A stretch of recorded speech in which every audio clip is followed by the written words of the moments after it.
What if the only reason you feel behind is because you've been watching everyone else run? That's a strong way to start, Sarah. I know, but stay with me.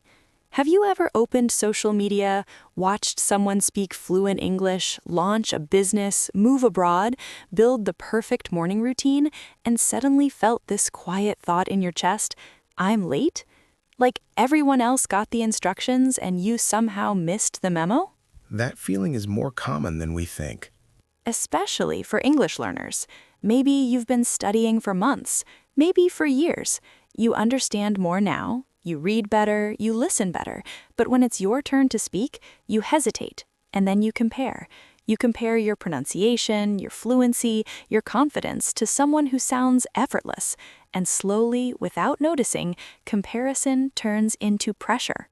And pressure turns into self-judgment. Exactly. You start saying things like, I should be better by now. I'm too slow. Maybe I'm just not good at this. And that thought doesn't shout. It whispers, but it stays. Welcome to the Lantern English Podcast, your calm space to learn natural English through real conversations about real life. We're not here to rush you. We're here to build with you. Yes, because today we're talking about something deeper than vocabulary. We're talking about comparison, pressure, slow growth, and the belief that you are behind. Let me ask you something. When you think about your English journey, do you focus more on how far you've come or on how far you think you still need to go? That gap can feel huge, especially in a world obsessed with fast results, viral results, visible results. But real growth, real language learning, is usually invisible at first. It's repetition. It's listening again. It's trying again. It's feeling awkward and continuing anyway. And that doesn't look impressive while it's happening. It looks slow, and slow often feels like behind. But maybe it isn't. Maybe you're not behind. Maybe you're building confidence, building fluency, building discipline. And building doesn't look dramatic. It looks consistent. I think we've all compared our Chapter 2 to someone else's Chapter 20. Yes, and that comparison can steal the joy from progress. You scroll, you see someone your age who seems more successful, more confident, more advanced in English, and without realizing it, you measure your timeline against theirs. And then you create a story in your head. Everyone else is ahead. But are they? Or are you simply in a different season? That's a powerful shift. At Lantern English Podcast, we believe learning English should feel safe, encouraging, human, not like a race, not like a competition. You don't need to sound perfect tomorrow. You need to sound a little clearer next month. That's growth. So before we go deeper into today's episode, I want to ask you something honestly. When did you start believing you were behind? Was it a comment someone made? Was it a comparison online? Was it a moment you felt embarrassed while speaking? Stay with us, because in the next part of this conversation, we're going to gently challenge that belief and maybe help you see your progress in a completely new light. And before we continue, can we ask you for something small but meaningful? If this question, when did you start believing you were behind, touched something inside you, take 1 second and tap the like button. Not because of the algorithm, not because we need numbers. But because when you like this episode, you're telling YouTube more people need to hear this, and maybe someone out there, someone who feels late, slow, or not good enough, will find this conversation at exactly the right time. And we'd really love to hear from you. In the comments, tell us honestly, have you ever felt behind? You can keep it simple. Just write, yes, I felt this, or finish this thought. Right now, I feel behind in career, English, confidence, life, anything. When you comment, you're not just interacting with a video, you're building a space where English learners realize they're not alone. And that matters, because so many people think they're the only ones struggling quietly. Also, if this is your first time here, subscribe to Lantern English Podcast. This channel isn't about perfect grammar or fast fluency, it's about steady growth. Natural English. Real conversations. A place where you can improve your listening, vocabulary, and mindset at the same time. Every episode is designed to feel like a warm lantern in the dark, not a spotlight judging you. So if that's the kind of space you've been looking for, we'd love to have you here. Now, let's go deeper. Because that feeling of being behind doesn't come from nowhere. It comes from somewhere very specific. And once we see it clearly, it loses its power. So when we ask, when did you start believing you were behind? I think for a lot of people, the answer is simple. It started the moment we began watching everyone else. Watching everyone else where? Everywhere. Social media, LinkedIn, Instagram, YouTube, even in English learning spaces. You open your phone just to relax, and suddenly you're watching someone speak flawless fluency with perfect confidence, and you think, wow, I should sound like that by now. Yeah, and the word there is should, that quiet pressure. Exactly. It's not loud, it's invisible, but it's heavy. You scroll for 5 minutes and your entire mindset shifts. You were fine before, calm, motivated, and now you feel small. Because comparison is automatic. It happens before we even realize it. And the scary part? It doesn't just happen with English learning. It happens with career progress. You see someone your age getting promoted, starting a business, moving abroad, and then that phrase shows up. At your age, you should. That sentence has ruined a lot of confidence. It really has. At your age, you should be fluent. At your age, you should have a stable career. At your age, you should know what you're doing. And suddenly, growth doesn't feel exciting anymore. It feels like a race. But growth isn't synchronized. It's personal. Yes, but the problem is we don't compare effort. We compare outcomes. We compare our slow progress, the quiet building, the small improvements in listening, the subtle increase in vocabulary to someone else's visible fluency. That's where pressure builds. And pressure kills confidence, because instead of noticing your improvement, you focus on the gap. And the gap always looks bigger than the growth. That's such a good way to say it. The gap always looks bigger than the growth. And when you constantly see highlight moments, polished speeches, success announcements, transformation stories, you start to believe that's normal speed. But it's not normal. It's curated. Exactly. There's a sentence I keep thinking about, and it might change everything if you really hear it. Go ahead. We don't feel behind because we are. We feel behind because we're watching everyone else's highlight reel. That's strong. It is, because highlight reels don't show slow progress. They don't show vulnerability. They don't show the messy months of English learning where you repeat the same podcast episode 5 times just to understand one phrase. They don't show the doubt. Or the moments where you almost quit. So when you compare your building process to someone's edited result, you're creating a false measurement. And that false measurement creates invisible pressure, and that pressure changes your mindset. You stop building with curiosity and start building with anxiety. And anxiety slows fluency. Yes, because when you're anxious, your brain is in defense mode, not growth mode. That's interesting.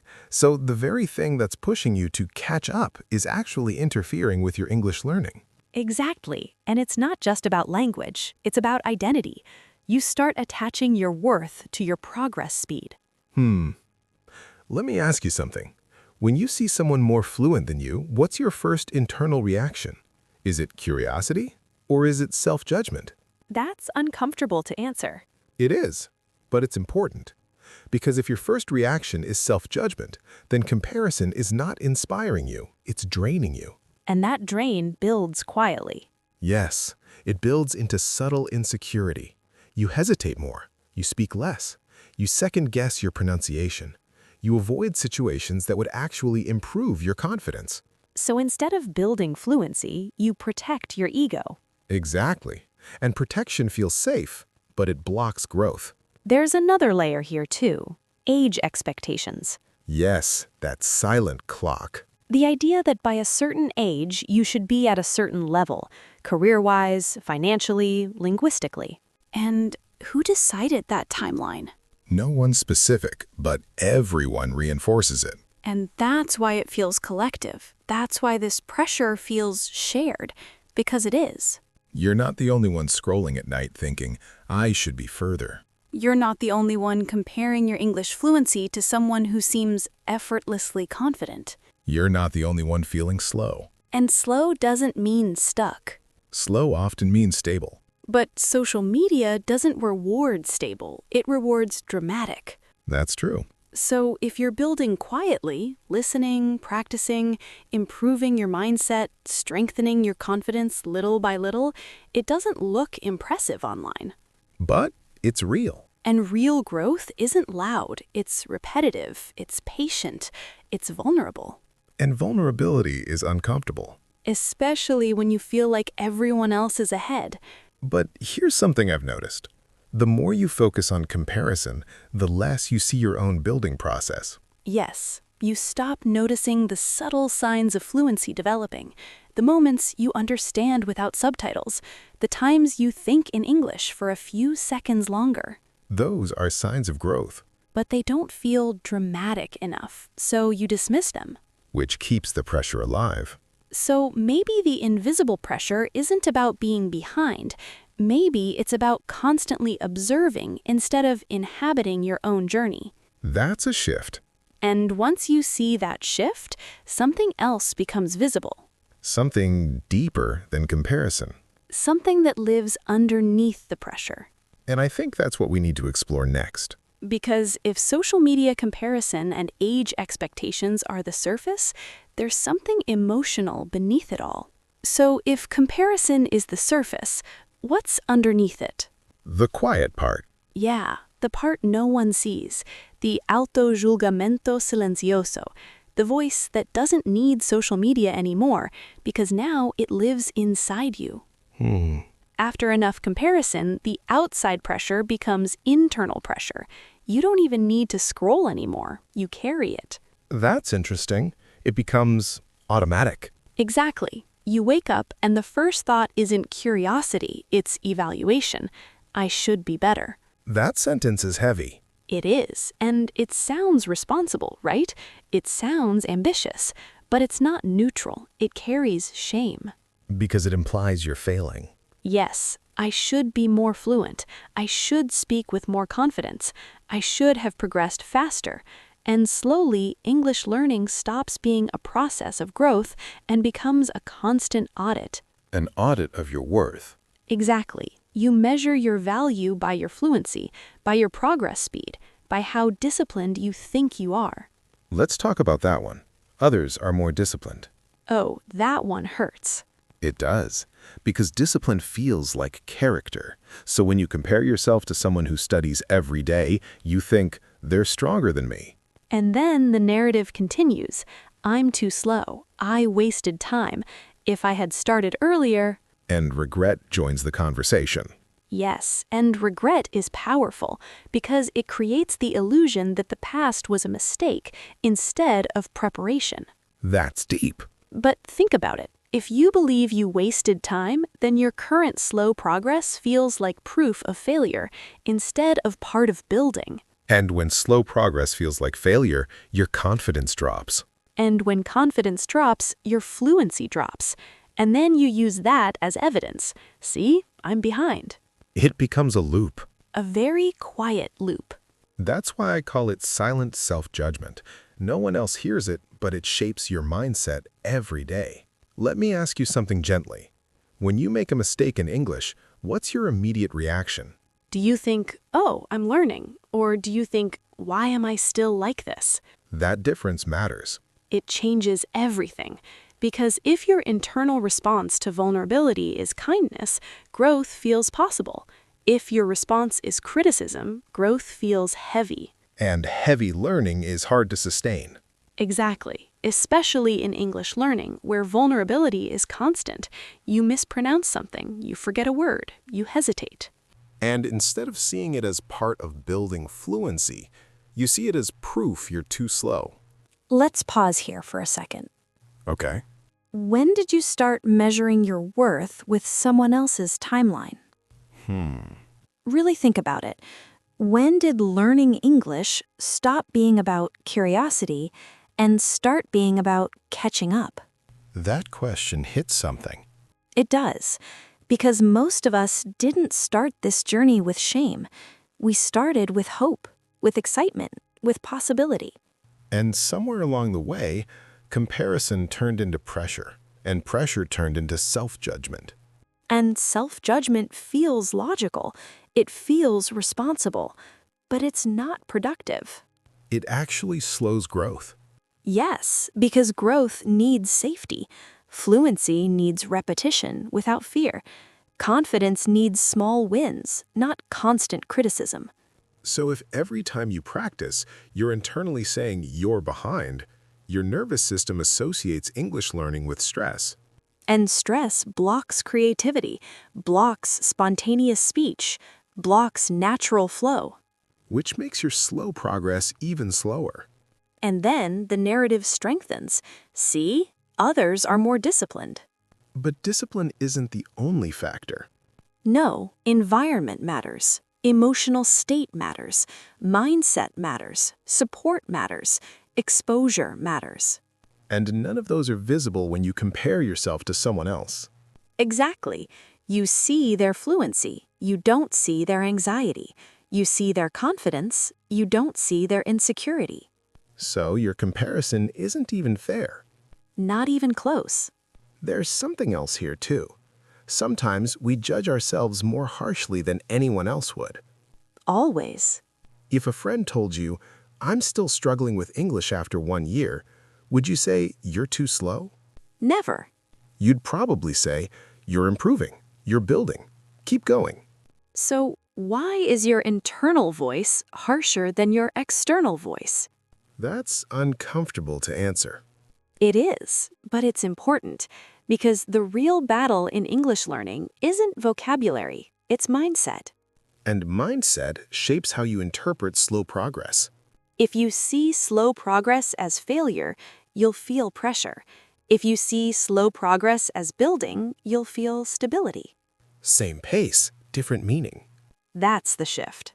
But shifting that internal voice isn't instant. No, it takes awareness. It takes catching yourself when you say, "I wasted time." And asking, did I really waste it or was I living? Exactly. Maybe you were working or healing or learning something else. And those experiences shape you too. So maybe you're not behind. Maybe you're layered.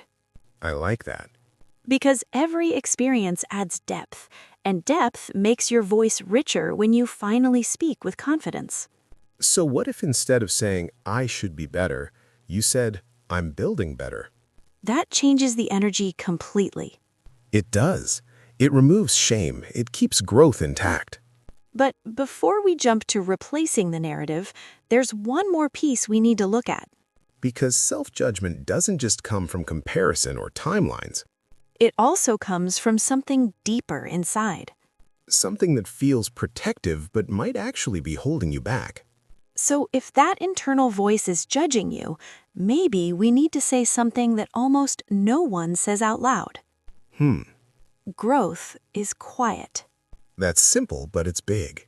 It is, because we've been trained to believe that growth looks dramatic, visible, loud, that fluency in English suddenly appears and everyone claps. But that's not how it actually works. No, nobody posts the quiet days. Nobody uploads the 2 hours of slow progress listening to the same podcast episode again and again. Nobody records themselves repeating one sentence 20 times to fix pronunciation. Exactly.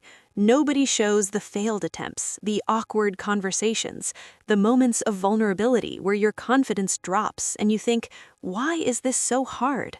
They show the final clip, the confident version.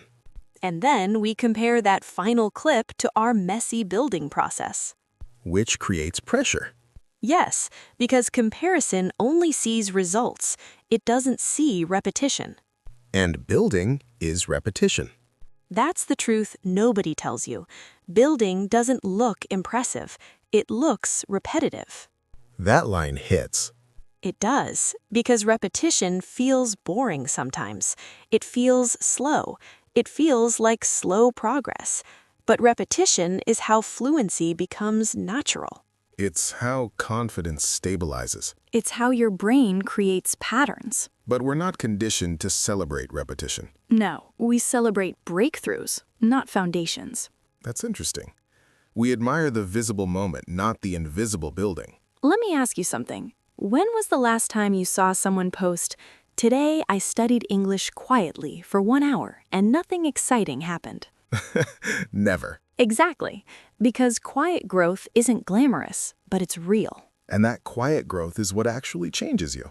Yes, not the viral moment, not the big leap, the small, consistent building, And when you don't see that part of other people's journeys, you assume they didn't struggle, which increases comparison. and increases the feeling of being behind. But here's the shift. What if you're not behind? What if you're just in the quiet phase? The phase where no one is clapping, no one is noticing, but you're building internally. That's a different interpretation of slow progress. It is, because slow doesn't mean stagnant. Slow can mean stable. Let's go deeper for a second. Think about English learning. Think about your fluency journey.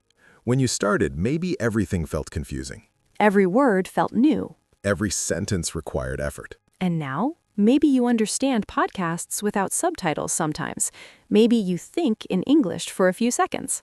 Those are signs of growth. But because they're gradual, they don't feel dramatic, so you dismiss them. And when you dismiss small improvements, you reinforce the idea that you're not progressing. Which feeds self-judgment.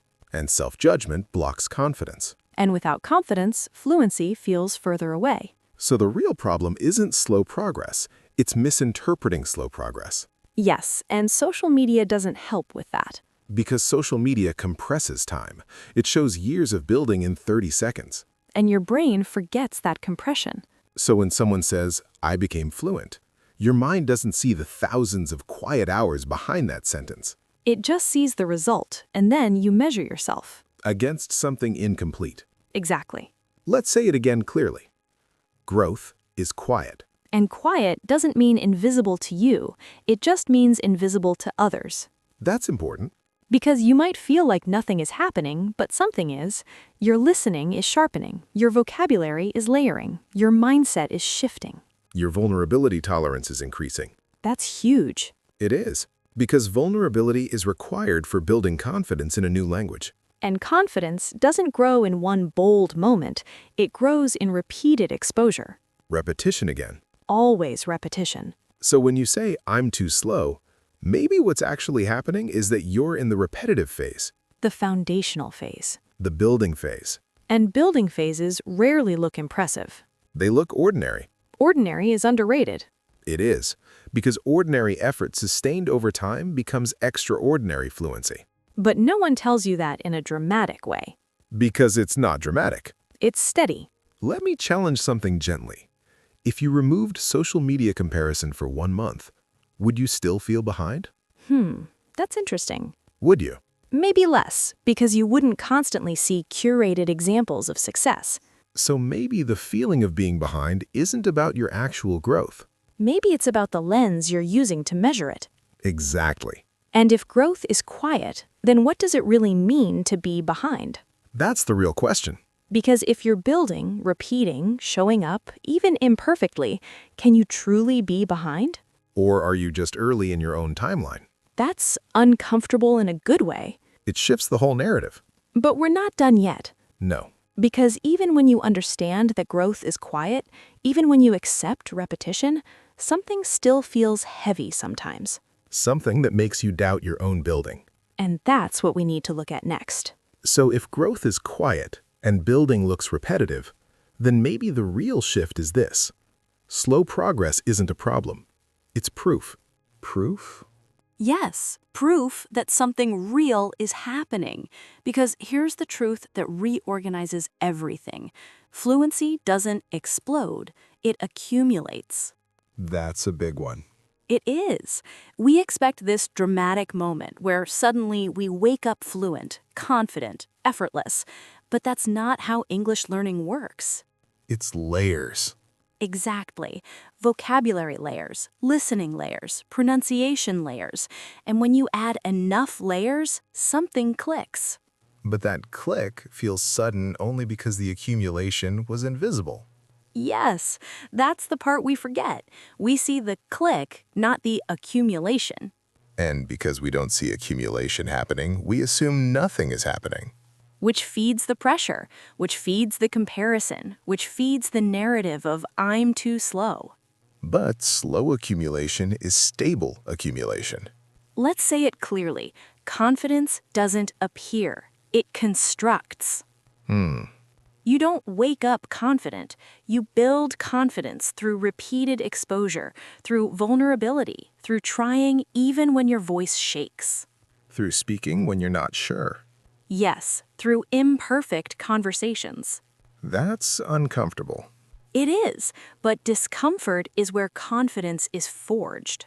And discipline? Discipline doesn't arrive like a personality trait. It practices. You become disciplined by practicing small actions consistently. So if you're waiting to feel ready before committing to English learning, You'll wait forever. because readiness is a byproduct of building. Exactly, not the starting point. Let me ask you something. When you think about your fluency, are you imagining a leap or are you noticing small accumulations? That's the difference between fantasy and growth. Fantasy says one day I'll be fluent. Growth says today I practiced. And maybe it didn't feel dramatic. Maybe it felt ordinary. But ordinary effort over time transforms your mindset. And your nervous system.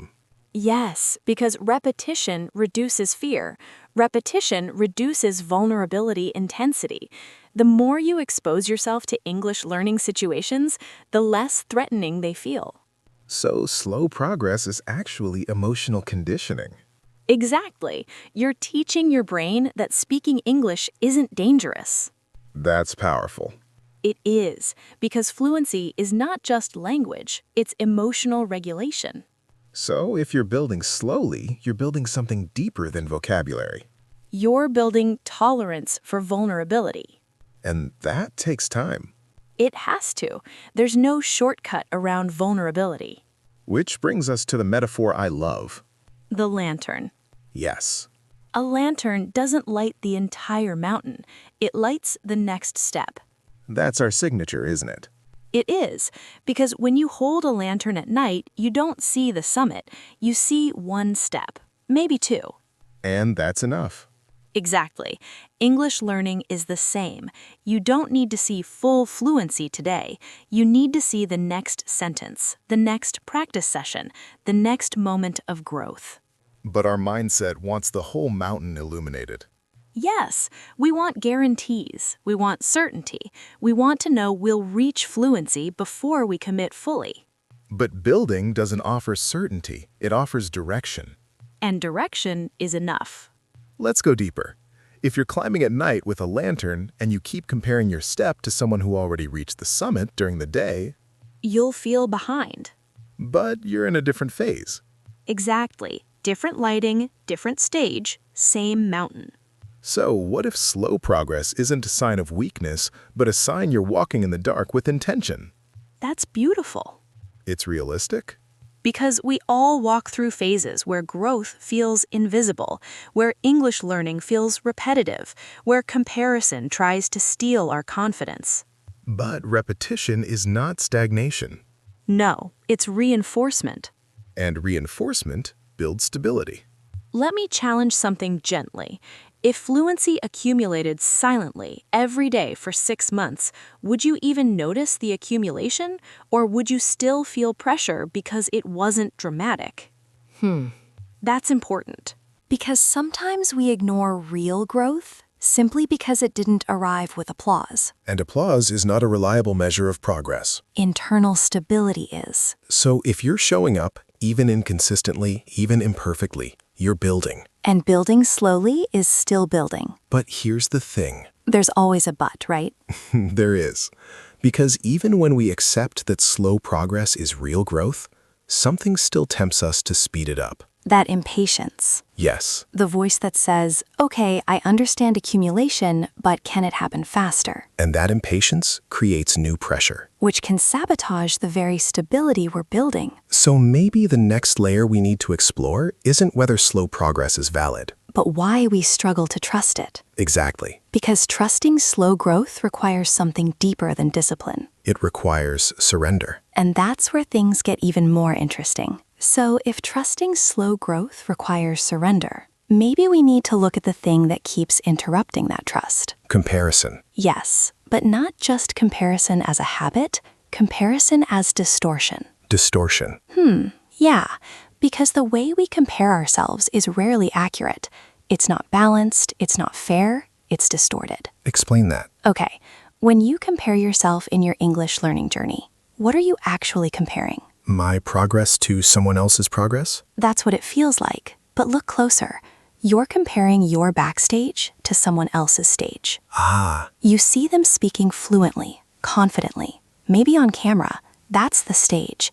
You don't see the hesitation before recording, the mistakes they edited out, the years of slow progress. so you're comparing your unfiltered process to their polished result. Exactly. That's distortion number 1. That's interesting. And distortion number 2? You compare your beginning to their middle. That one hurts. It does. Maybe you've been studying English for 8 months. You find someone who sounds incredible, but you don't know they've been building for 5 years. So your timeline and theirs aren't aligned. Not even close. But your brain doesn't register that. It just registers difference. And difference becomes deficiency. Yes, that's the trap. Instead of saying they're further along, you say I'm behind. And then pressure builds. And when pressure builds, your confidence drops. Your mindset shifts into self-criticism instead of curiosity. Which slows your fluency. Exactly. And then slow progress becomes evidence in your mind. See? I knew I was behind. But the comparison was distorted from the start. That's what no one tells you. You compare invisible effort with visible results. That's powerful. Think about it. How many hours have you spent listening, practicing, repeating, quietly, alone? No applause. Probably more than you realize. But when you see someone speaking with ease, you don't see their invisible hours. You just see the outcome. And your brain concludes they're more talented. Or they're more disciplined. Or I wasted time. Exactly. But that's not objective truth. That's a distorted narrative created by incomplete information. So comparison isn't inherently evil, but it's incomplete. Yes, and incomplete comparisons create false pressure. Let me ask you something. When you compare yourself to someone fluent, do you feel motivated or diminished? That's the honest test. Because if comparison reduces your confidence instead of strengthening it, it's not helping your growth. It's distorting your self-perception, And distorted self-perception damages mindset. which affects everything in English learning. Your willingness to speak, your tolerance for vulnerability, your belief in your ability to build. There's another subtle distortion too. What? You compare their peak moments to your average day. Oh, yes. You see their best clip, their best sentence, their most confident moment. And you compare that to your tired Tuesday evening practice session. That's not a fair fight. Not at all, but emotionally it feels real. That's why it's so dangerous, because it feels factual. But it's not factual. It's filtered. So if comparison is distorted, then what would a healthier measurement look like? That's the question. What if you stopped measuring speed and started measuring direction? Wait, say that again. What if you stopped measuring speed and started measuring direction? That changes everything. Because speed asks, how fast am I improving? Direction asks, am I moving toward fluency? Speed creates pressure. Direction creates focus. Speed feeds comparison. Direction feeds building. That's a shift in mindset. And mindset shapes growth. Let's imagine something. If your English learning progress is slow, but consistent, and your direction is clear, are you behind? Or are you just moving steadily? Because steady doesn't look impressive online, But steady builds confidence. and confidence supports fluency. So maybe the real distortion isn't that you're behind. Maybe it's that you've been measuring the wrong metric. That's uncomfortable in a good way. It is, because once you see that comparison is distorted, you can't unsee it. And when you can't unsee it, the pressure loses some of its power. But not all of it. No, Because even if you understand that comparison is incomplete, there's still something deeper driving it. something emotional. Something that has less to do with English learning and more to do with identity. And that's where this conversation gets even more personal. Because if we're honest, comparison isn't just about progress. It's about worth. And once we start touching worth, we enter a different layer entirely. When we started talking about worth, I could almost feel people getting quiet. Yeah, because that's deeper than fluency. Exactly. It's not just about English learning anymore. It's about identity. And when identity gets involved, pressure feels heavier. And comparison feels more personal. But here's something I want to gently introduce. What if the reason you feel behind isn't because you're not growing, but because you're not noticing your growth? Yes, that's it. The progress you're not seeing. Think about this. 6 months ago, how much English could you understand? That's a powerful question. Because I guarantee, if you're listening to this episode right now without subtitles, you understand more than you did before. That's measurable growth. But your brain ignores it because it's not dramatic. It's slow progress. And slow progress doesn't create excitement the way big breakthroughs do. Exactly. But slow progress is still growth. Let's name some of these invisible signs. Yes, because I think people need to hear them. First, you understand more than before. Even if you still feel insecure speaking. Understanding is building your foundation for fluency. Second, you think faster in English now. That's huge. You might still hesitate, but your brain isn't translating every single word like it used to. That's cognitive growth. That's your mindset adapting. Third, you have less fear than before. Even if you still feel vulnerable. Exactly. Maybe you're not confident yet, but you're less terrified. And that matters. It matters so much, because confidence isn't something that suddenly appears. It builds quietly. Confidence is accumulated evidence. Yes, and every time you speak, even imperfectly, you're collecting that evidence. There's another one. What? You're still trying. Oh, You're still listening, still studying, still pressing play on podcasts like this. that one hits. Because people who are truly behind usually quit. If you were actually giving up, you wouldn't be here. That's... wow. If you're still here, you're not behind. You're building. Say that again. If you're still here, you're not behind. You're building. That's the relief people need. Because the pressure narrative says if it's not fast, it's failing. But growth doesn't work like that. Especially in English learning. Fluency accumulates. It doesn't explode. And the accumulation feels repetitive. Repetition doesn't look impressive. But repetition builds neural pathways. That's interesting, because people confuse repetition with stagnation. Yes, they say I'm still making mistakes. But you're making different mistakes now, Exactly. and you recover faster. And you understand corrections more quickly. And you notice your own errors sometimes before someone points them out. That's growth. But because it's subtle, you dismiss it. You only acknowledge visible milestones. Certificates, levels, test scores. But the real building happens between those milestones. Let me ask something gently. When was the last time you paused and said, I've improved? Most people don't. They just raised the standard. Okay, now I should be B2. Now I should be fluent. Now I should sound native. That constant raising of expectations feeds pressure. And pressure blinds you to evidence of growth. That's the irony. The more you compare, the less you see yourself. And the less you see yourself, the lower your confidence. And then you think your slow progress means no progress. But slow progress is often sustainable progress. Sustainable growth doesn't burn out. Exactly.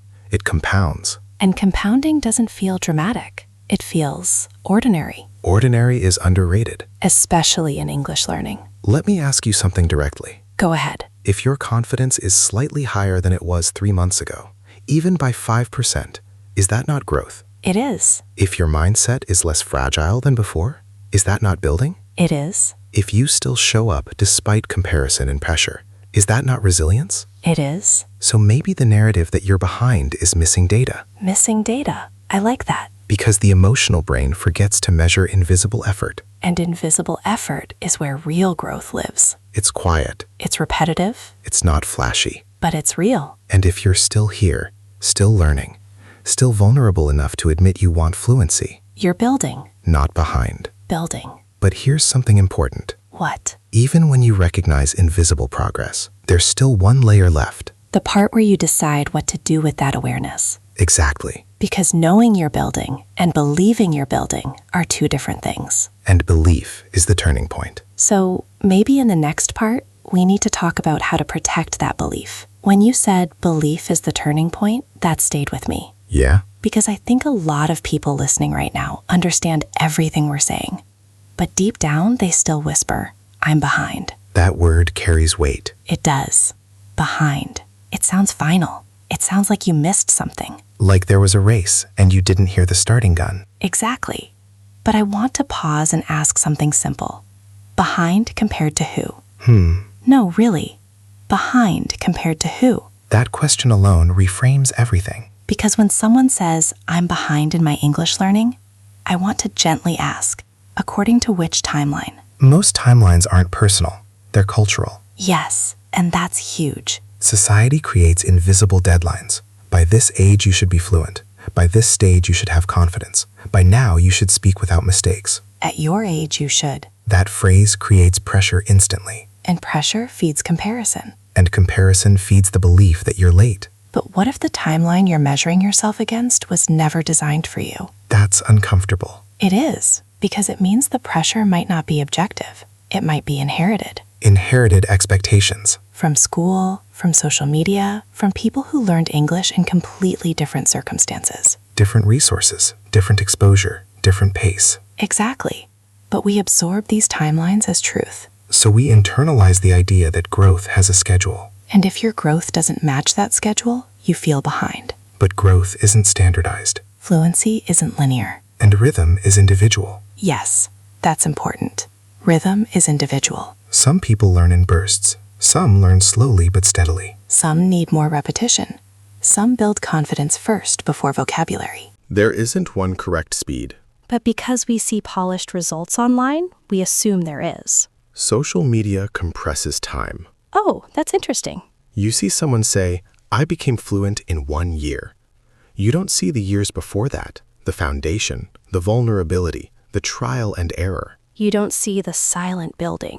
And building is silent. That's the part I love. Construction is noisy at the beginning, but growth is quiet. When you're building your fluency, it doesn't look impressive. It looks repetitive. It looks like listening again, speaking again, making mistakes again. It looks like slow progress. And slow progress triggers doubt. But doubt doesn't mean you're behind. It means you're aware. That's good. Let me ask something gently. When you say, I'm behind, what are you actually grieving? Is it fluency? Or is it the version of yourself you imagined you'd be by now? That's deep. Because sometimes it's not about English learning at all. It's about identity. It's about confidence. It's about wanting to feel competent. And when comparison shows someone further ahead, your mindset translates that into deficiency. But being at a different stage doesn't equal failure. It equals difference. And difference isn't moral. I like that. It's not good or bad, it just is. Exactly. So if timeline is cultural and rhythm is individual, then the word behind becomes fragile. It loses authority. Because behind only makes sense if there's a single road everyone must walk at the same speed. But growth isn't a highway. It's a path. And paths curve. And some are steeper. And some are slower but steadier. So maybe the better question isn't, am I behind? But am I moving? Yes. Because movement is building. And building doesn't announce itself. It accumulates. Quietly. Let me ask you something directly. Okay. If no one could see your English learning journey, if there were no comparison, no social media, no external pressure, would you still call yourself behind? That's powerful. Or would you just say, I'm learning? That question changes the emotional tone. Because when comparison disappears, so does most of the pressure. And when pressure decreases, confidence has space to grow. So maybe behind is not a fact. Maybe it's a story. A story shaped by comparison. And if it's a story, it can be rewritten. Carefully, gently. Without drama. Without shame. Just with awareness. But here's where it gets interesting. If we stop using the word behind, we need a new word. Oh. We need a better definition. So then, what does it actually mean to be building? What does it really look like when someone is constructing fluency, confidence, and mindset over time? That's the question that matters. Not whether you're behind, but whether you're building. And how to recognize it clearly. So if behind isn't the right word, then we need a new one. We do. Because people don't just need comfort, they need a new identity. A healthier narrative. Yes, not a motivational slogan, but something real. Something sustainable. So let's build it carefully. Okay, first, you're not late. Late compared to what? A cultural timeline? Someone else's career progress? Someone else's fluency journey? Those timelines were never personalized. Exactly. You didn't start English learning in the same environment. You didn't have the same exposure. You didn't have the same support system. So calling yourself late ignores context. And context matters. It always does. Second, you're not slow. That one hits. It does, because slow progress feels like failure. But slow progress is still progress. Yes, growth doesn't explode, it accumulates. And accumulation is invisible in the beginning. When you listen to one more episode, when you try speaking again, when you look up one more word, that's accumulation. That's building. Fluency isn't drama, it's repetitive. Confidence isn't a switch, it's a muscle. Discipline isn't a personality trait, it's a practice. So, maybe what you call slow is actually consistent. And consistency builds confidence quietly. Third, you're not failing. That one carries shame. It does, especially when comparison is loud. You see someone speaking perfectly. You see someone traveling. You see someone getting promoted. And your mindset whispers, you're behind. But what if the whisper is distorted? What if it's just pressure speaking? Pressure shaped by highlight reels. Highlight reels don't show vulnerability. They don't show the doubts. They don't show the nights when someone almost quit. They don't show the slow progress. So you compare your raw, honest building process with someone else's edited outcome. That's not fair. It's distortion. And distortion creates unnecessary self-judgment. Let me ask something gently. If your English learning journey were invisible to everyone else, would you still feel like you're failing? Or would you just say, I'm working on it? That shift changes everything. Because failure assumes an ending. But you're still here. You're still listening. You're still trying. You're still building.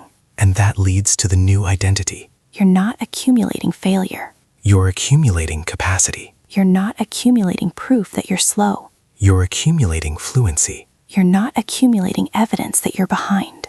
You're accumulating experience. Every uncomfortable conversation builds resilience. Every mistake builds awareness. Every repetition builds structure. Every moment of vulnerability builds courage. So maybe we replace the narrative completely. Say it. You're not late. You're not slow. You're not failing. You're accumulating. And here's the identity shift. You're not behind. You're becoming. That silence matters. It does. Because becoming is different from achieving. Becoming is ongoing. It's directional. It honors slow progress. It honors growth. It honors building. It removes unnecessary pressure. And it changes your mindset. Instead of asking, why am I not there yet? You start asking, who am I becoming through this process? That question builds confidence from within. Because confidence doesn't come from speed. It comes from evidence. Evidence that you didn't quit. Evidence that you stayed. Evidence that even with comparison, even with pressure, even with doubt, you kept going. That's not failure. That's formation. That's growth. And growth is often quiet. Quiet doesn't mean weak. Quiet means deep. So maybe the real shift isn't external. It's internal. It's the moment you stop measuring yourself against someone else's timeline. And start recognizing your own accumulation. But if becoming is the new narrative, then the next question is important. what does becoming actually look like in daily life? How do you recognize it when it doesn't look impressive? And how do you protect it from comparison? That's where this gets practical. So, if becoming is the new narrative, maybe we can finally exhale a little. Yeah, because exhaling means we're not running anymore. And running implies we're late. Which is the illusion we've been unpacking this entire episode. Exactly. We talked about pressure, about comparison, about that silent voice saying you should be further in your English learning, further in your fluency, further in life. And how that voice creates artificial urgency. But urgency isn't the same as growth. No, growth is steadier than that, Slower sometimes. but more stable. I keep coming back to this. Right now, you're not trying to catch up. You're building something stable. And building doesn't look impressive. It looks repetitive. It looks like listening again, even when you feel tired. It looks like practicing your fluency even when your confidence feels shaky. It looks like staying in the process when comparison gets loud. And that kind of staying, that's strength. Real strength. The quiet kind. So let's pause for a second. Just a second. If you're still here, if you've listened all the way to this point, That says something about you, it says you care about your growth, about your mindset. about building something real. Not fast, real. And that matters more than speed ever will. That's interesting. What? The people who think they're behind are usually the ones working the hardest. Yes, the ones who feel the pressure the most are often the ones building the most. Because they care. So before we close, we want to invite you into this moment. Not in a forced way. In an honest way. Finish this sentence in the comments. Right now, I'm building. It could be fluency, Confidence. a stronger mindset, Emotional stability. discipline. Or simply, consistency in your English learning. Whatever it is, write it. And if this message spoke to you in a real way, If you felt something shift, or soften, or if you simply felt seen, subscribe to the Lantern English podcast. especially if you're someone who doesn't want just vocabulary. But conversations about growth, pressure, vulnerability, and building real confidence. This space is for you. And if you've made it this far, Leave a like on this episode, it might seem small, but it helps this message reach someone else who feels behind. someone who needs to hear that they're not. And before you go, The next episode is already on your screen. we're going to talk about why your phone feels safer than silence, And what that says about modern life, about distraction, about vulnerability. about what we're avoiding when we can't sit still. That conversation might surprise you. And it connects deeply with everything we talked about today. So don't stop here. Keep building, Keep becoming. slowly, Quietly. intentionally. You're not behind. You're becoming.